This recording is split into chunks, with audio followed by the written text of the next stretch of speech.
সিন্ডিকেটের প্রত্যেকটা মেম্বার রে কইতাছি, এই সিন্ডিকেটরে এত দূর আনার পিছনে আমার কিন্তু একটা অবদান ছিল।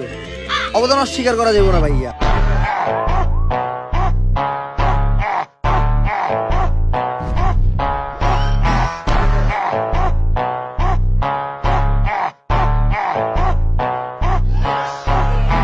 প্রাক্তনেন্দ্রনাথ।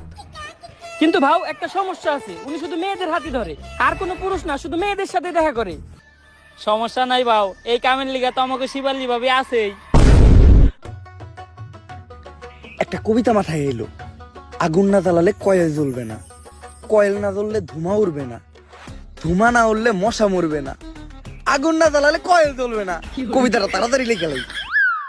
কবিগুরু, আরে শিবাল্লি তুমি আসছো, কিন্তু এত দেরি হলো কেন? তুমি আসবা শুই না, আমি বসে আছি একা, গোলাপান সব তারাই দিছি, কইরা লাইছি একদম ফাঁকা। তা আমার জন্য গোলাপ ফুল আনছো? গোলাপ তো আনে নাই, কিন্তু ফুল আনছি গাদা, কারণ আপনার মাথার চুল সাদা।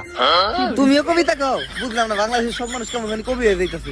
থাক, ফুল আনা লাগবে না, বসো, তুমি তো নিজেই একটা ফুল।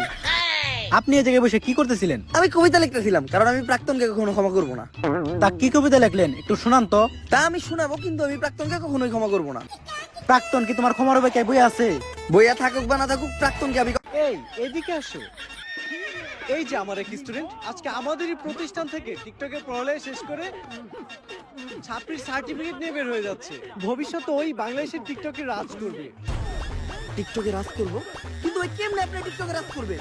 যাবো এখন দুবাই, পালবো একটা অস্ট্রেলিয়ান গাবি, ভাই বেড়াতার ভিডিও দেখবে, সাথে থাকবে ভাবি।